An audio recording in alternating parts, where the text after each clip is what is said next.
नमस्ते दोस्तों, आज के इस वीडियो लेक्चर में हम पढ़ेंगे डिस्कवरी ऑफ न्यूट्रॉन की। यानी कि न्यूट्रॉन की डिस्कवरी किसने की थी आपको पता होगा, जेम्स चैडविक ने की थी। और उन्होंने न्यूट्रॉन की डिस्कवरी किस प्रकार की, किस प्रकार उन्होंने उनकी प्रॉपर्टीज को डिसाइड किया, वो आज हम इस लेक्चर में पढ़ेंगे। तो देखो स्टार्ट करते हैं। 1932 स्टूडेंट ऑफ अर्नेस्ट रदरफोर्ड का लेक्चर हम लोग पढ़ चुके हैं। उन्हीं का ही जो स्टूडेंट जो था वो था आपका James Chadwick. Experimentally prove existence of neutron के एग्जिस्टेंस को उन्होंने एक्सपेरिमेंटली प्रूव किया। वो एक्सपेरिमेंट उन्होंने किस प्रकार किया वो अपन यहाँ मेंशन किया कि इन एक्सपेरिमेंट उन्होंने एक्सपेरिमेंट क्या किया कि James Chadwick bombard alpha particle और beryllium nuclei. As a result some neutral radiations are observed. उन्होंने सिमिलर अपने गुरु रदरफोर्ड ने जिस प्रकार अल्फा पार्टिकल का बम्बार्डमेंट किया था गोल्ड फॉइल पर, सिमिलर उन्होंने अल्फा पार्टिकल का बम्बार्डमेंट किया लाइट न्यूक्लियर यानी कि बेरिलियम न्यूक्लियर के ऊपर उन्होंने बम्बार्डमेंट किया। और उन्होंने आउटपुट के तौर पे क्या दिखा कि कुछ न्यूट्रल रेडिएशंस वहां पर ऑब्जर्व हो रही है जो किसी मैग्नेट को लगाने पर डाइवर्ट नहीं हो रही है। तो अब ये आता है कि उस न्यूट्रल रेडिएशन को किस प्रकार से थ्योरेटिकली डिफाइन किया जाए। तो देखो कि फर्स्ट टाइम जब पहली बार उन्होंने एक्सपेरिमेंट रिजल्ट ने पब्लिश किए उन्होंने, तब ये समझा गया कि first time these neutral radiation are consider as photon. और उन्होंने क्या माना गया, उन्हें फोटोन माना गया। और उस फोटोन को जो आप है वो इलेक्ट्रोमैग्नेटिक रेडिएशन कह सकते हैं आप। अब देखिए कि यहाँ पर फोटोन तो मान लिया गया है, लेकिन क्या रदरफोर्ड के स्टूडेंट जेम्स चैडविक ने क्या इस एक्सपेरिमेंट को बेरिलियम के साथ ही किया या इसके साथ ही क्यों किया? तो उसका जवाब क्या है कि further Chadwick repeat the same experiment with different light nuclei like as helium, carbon and nitrogen as a output similar neutral radiation are observed. और उन्होंने इसी एक्सपेरिमेंट को रिपीट किया लाइट न्यूक्लियन के, उन्होंने कार्बन को लिया है ना एज ए टारगेट, उन्होंने नाइट्रोजन के लिए एज ए टारगेट लिया, उन्होंने हीलियम को एज ए टारगेट लिया।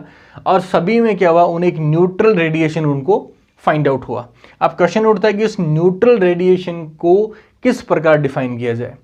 इससे पहले जो एक प्रॉब्लम जो क्रिएट हुई वो क्रिएट कहाँ हुई कि जब हमें ये आइसोटॉप्स के बारे में पता लगा, यानी कि ये ऑलरेडी चैडविक के टाइम पर ज्ञात थे हमको कि हाइड्रोजन, ड्यूटेरियम एंड ट्रिटियम, उनका अगर प्रोटॉन अगर नंबर देखें तो सबका 1-1 था, लेकिन उनका मास जो था वो डिफरेंट था। उनका मास किस में लिया गया है, AMU लिया। इसका लेक्चर हम पीछे पढ़ चुके हैं।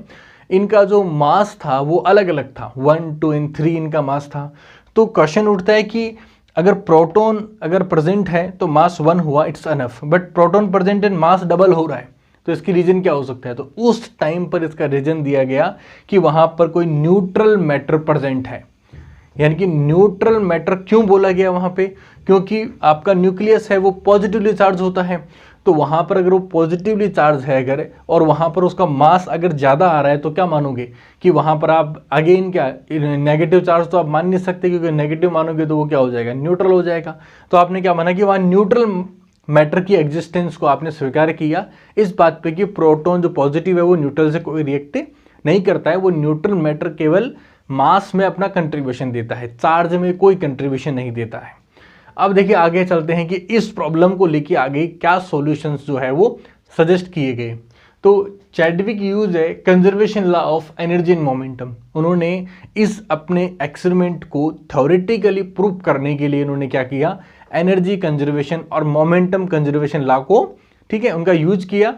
और and conclude that if these neutral radiation are consist या made of a photon then these energy should be much higher but practically it is not observed। उन्होंने कहा कि अगर ये न्यूट्रल रेडिएशंस जो हैं उन्हें आपने जो फोटोन कंसीडर किया था अगर, तो अगर ये फोटोन से बनी हुई होती है न्यूट्रल रेडिएशंस हमारी अगर, तो क्या होता, इनकी जो एनर्जी है वो बहुत हायर होनी चाहिए थी।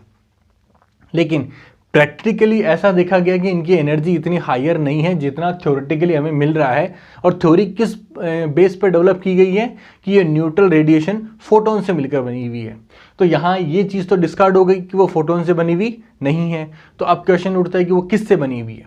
तो Chadwick suggest that these neutral radiation are not photon, in real it is a new type of neutron particle that known as a neutron. और उन्होंने कहा कि वो फोटोन से बनी हुई नहीं होती है, असल में ये कोई नया पार्टिकल है जिसका नाम दिया गया जिसका नाम क्या दिया गया, न्यूट्रॉन जिसका नाम दिया गया। And its mass are nearly to the mass of proton, और इसका जो द्रव्यमान है वो प्रोटॉन के द्रव्यमान के बहुत पास का द्रव्यमान है।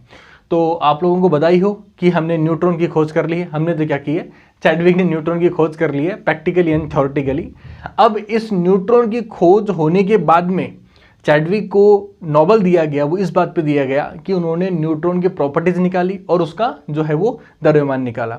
उसकी प्रॉपर्टीज क्या क्या रही असल में, उसकी प्रॉपर्टीज रही कि outside of nucleus A free neutron, अगर न्यूट्रॉन आउटसाइड द न्यूक्लियस रहता है एज ए फ्री तो क्या होगा, इट इज अनस्टेबल।